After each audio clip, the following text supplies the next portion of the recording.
morning, class. My name is Jacob Walters. In this presentation, I will address why the West is still a relevant concept in modern culture and in modern educational circles. Two of the articles that we read this week were of particular interest to me when it comes to this question. Predictably, they were the one published in The Guardian and the one published in The American Conservative. They each represent the two sides that we see struggling for dominance in American culture, in American popular culture, political culture, and intellectual culture. They are the two sides which we commonly know as the liberals and the conservatives. From The Guardian, we get an article by Anthony Appiah that characterizes the West as a misguided notion that seems to have brought the world more bad than good, presumably through oppression and abuse of power. On the other side, you have the article by Bradley Brazier, who makes some unusual and not really relevant claims about the West and its connection to ancient Greek and ancient Egyptian gods, and finishes by completely bypassing the Reformation, most of the Enlightenment, and the American and French revolutions.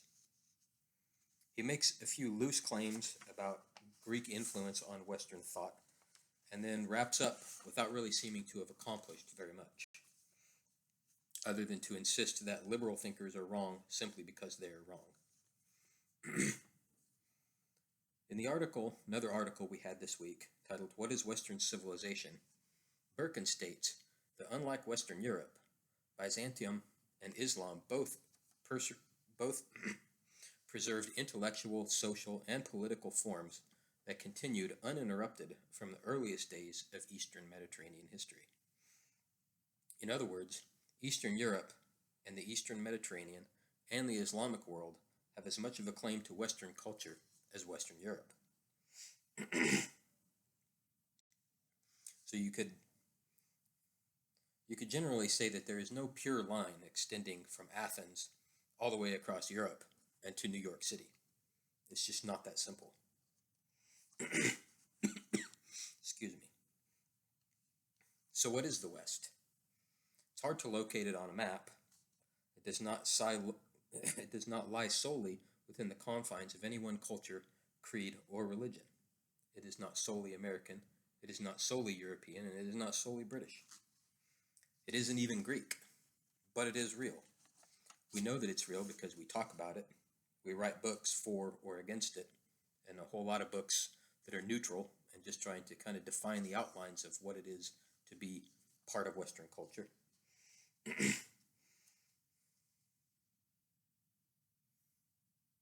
Ultimately, the West is an idea.